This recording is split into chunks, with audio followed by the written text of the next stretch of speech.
Muy buenos días, República Dominicana. Bienvenidos sean todos ustedes a Telematutino 11 en este viernes 11 de febrero. Terminamos la semana con muchas informaciones, con muchos temas, pero qué bueno que ya es viernes y que viene el merecido descanso. Vamos a hacer los comentarios. Como cada viernes, la doctora Alejandra Núñez nos trae sus consejos en el segmento de la doctora dedicado a las mascotas. Y también tenemos una interesante entrevista como cada día. Bueno, señores, y con respecto al tema que está a nivel internacional y que a nosotros nos afecta directamente, es el tema del aumento de precios de los combustibles. Ya es oficial que el petróleo de referencia para la República Dominicana, el US Texas Index, está sobre los $90. Y esto obviamente que pone en una situación de apuro a la República Dominicana. Hoy, como cada viernes, pues veremos qué pasa, si se mantienen los precios, si el gobierno seguirá en qué medida subsidiando el precio de los combustibles y lo que va a pasar en el día de hoy, después del mediodía. El gobierno anunció hace ya un tiempo que iba a revisar la ley de hidrocarburos. Obviamente que la revisión de esa ley supone que podrán variar elementos que harían más económico, más accesible el precio de los combustibles en el país. Hoy hay un artículo del doctor Ángel Locuar en el Listín Diario, donde él hace una explicación extensa sobre por qué el problema, es decir, la situación no está en la ley. Pero ocurrió algo en el día de ayer muy interesante, es decir, el gobierno anunció que ya tenía listo un anteproyecto de revisión de la ley de hidrocarburos en la República Dominicana. Pero sí anunció que inicia la revisión de exenciones de combustible para su desmonte gradual. Esto sí que se traga mucho dinero. Es decir, el gobierno deja de percibir muchos ingresos por las exenciones que tienen grupos. Algunos dicen que necesarios, otros entienden que privilegiados de las exenciones de combustible, otras que se van al mercado negro, que los venden, que ya eso pasó, que no deben continuar.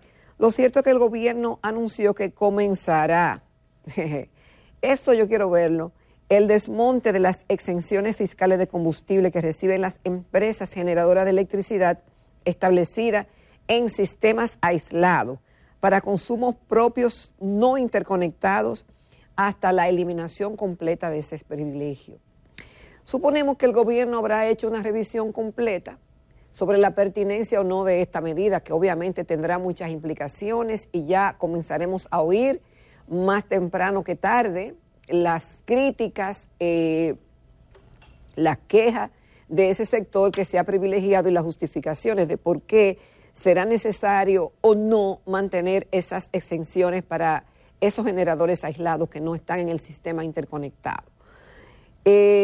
Son muchos los ingresos, hay cálculos que se tienen, pero el gobierno habla de que hace una estimación de unos 18.626 millones de pesos, equivalente al 6.5 total del sacrificio fiscal del 2022.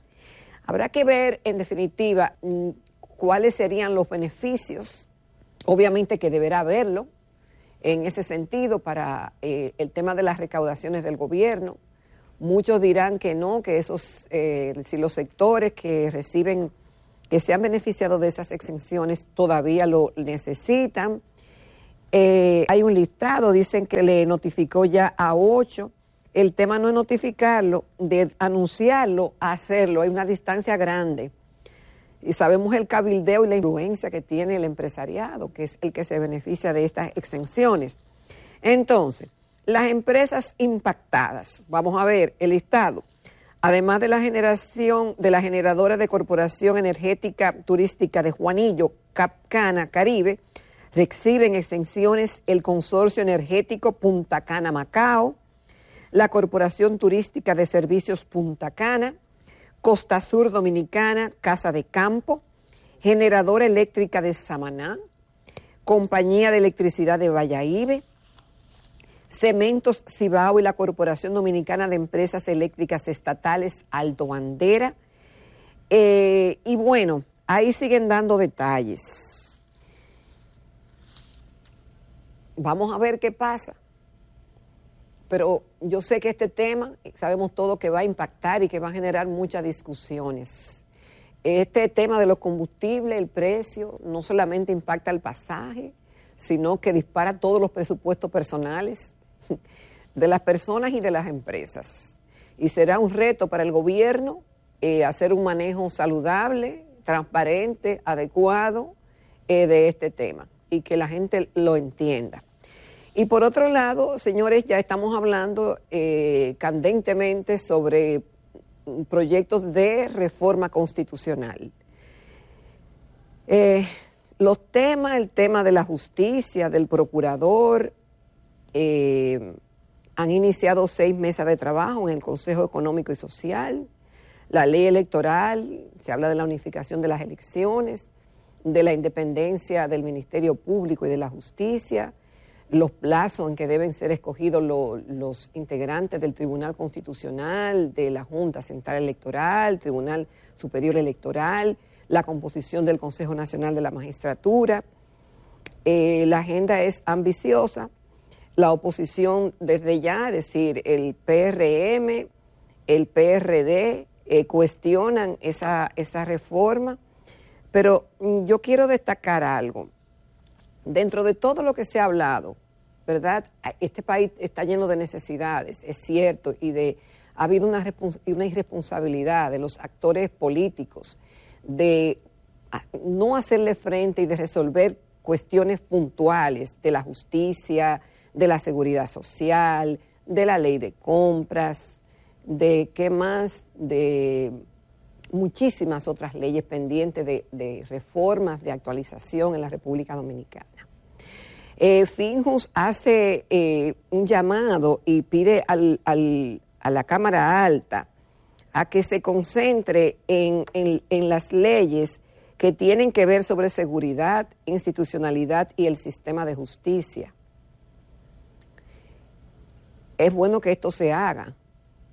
Ahora yo me pregunto, tenemos años conociendo en las cámaras dominicanas el tema del Código Penal, que ahí mismo dice Finjus y otros expertos que es anticuado, que no se corresponde a la realidad actual, que es una necesidad, y eso ha dado vueltas y vueltas y no termina de aprobarse. También la ley de extinción del dominio, promesas las dos, del gobierno desde el primer día y en la oposición en campaña de que eso iba a ser lo primero que iban a hacerle frente, que se iba a resolver. Yo quiero saber cómo van a aprobar estas reformas que está proponiendo el gobierno, el Poder Ejecutivo, si esas que están pendientes con la Cámara Alta y la Baja, dominada por el partido de gobierno, no han podido sacarlas, a pesar de estar pendiente tanto tiempo.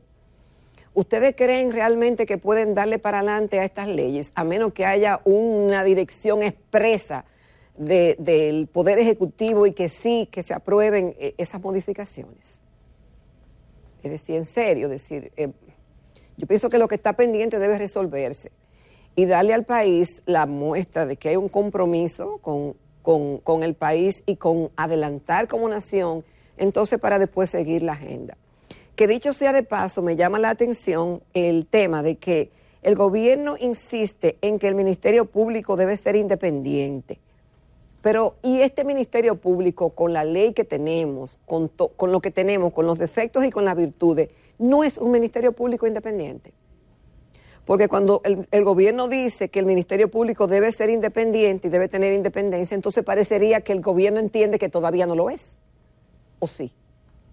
Entonces, hay muchas preguntas sin respuesta en cuanto a estos temas. Habrá que ver. Algunos dicen que este es el peor congreso que hemos tenido en la calidad de los proyectos y del compromiso de los legisladores. Habrá que ver. Lo cierto es que lo que han mostrado en el tiempo que tienen de ejercicio es muy penoso. Es muy penoso. No leen los proyectos y proyectos que ya uno entiende, otros pasan por debajo de la mesa y proyectos que tienen mucho tiempo, que es un compromiso realmente con la sociedad y con el país y con quienes los votaron, todavía están dando vueltas en el Congreso sin que nada ocurra al respecto. Pero vamos a darle tiempo. Entonces, señores, por otro lado, hay muchas noticias que a uno lo que le da es pena. Dice ahora el Ministerio de Educación que las laptops entregadas por el pasado gobierno y que costaron cientos de millones de pesos, ellos dicen que no sirven, que la mayoría están dañadas, que no funcionaron, que a los 5 meses se dañaron. Habrá que ver, primero, cuánto se gastó. Yo sé que fue mucho dinero. Segundo, si es verdad, ¿por qué están dañadas? Si era que eran de mala calidad, si es que no se le dio el tratamiento adecuado porque no les instruyeron a quienes las recibieron del uso, del manejo, de cómo guardarla, de que hay que apagarla, de que no se debe mojar, de quién le daría soporte en caso de que se descompusieran. Si todos esos factores lo tomaron en cuenta y de qué cantidad es que estamos hablando, porque lo que no podemos seguir es que ese famoso 4% para la educación que tanto costó, hasta ahora ha sido casi un fracaso. Sabemos que los resultados de la educación no se ven a mediano plazo, pero se vio una dinamización en la construcción de aulas que en un momento determinado pues el gobierno privilegió eso y no estaba mal el tema y se hicieron muchas cosas, pero como que todo ha quedado en el aire y no se ha consolidado nada. Y eso que ellos entendían que era necesario, yo entendía que no, personalmente que no era tan necesario el otorgar una laptop a cada estudiante. ¿Con qué finalidad? Ahí dice muchos de ellos que no tenían mucha capacidad de memoria. Habrá que ver cuál era el uso realmente que se le iban a dar a esas laptops. ¿Cuál era? ¿Para qué era? Porque si era para tener, muchos de esos niños no tienen conexión de Wi-Fi en sus hogares. Entonces, no sé. Me gustaría como conocer realmente qué es lo que pasó en ese sentido. Y nada, el COVID sigue ahí. Se siguen muriendo personas como de muchas enfermedades. Y por ahí viene el 21, la fecha tope que dice el gobierno a través del Ministerio de Salud Pública que van a exigir las 3 dosis en carnets para el ingreso a lugares públicos y privados. Vamos a ver qué pasa en ese propio sentido.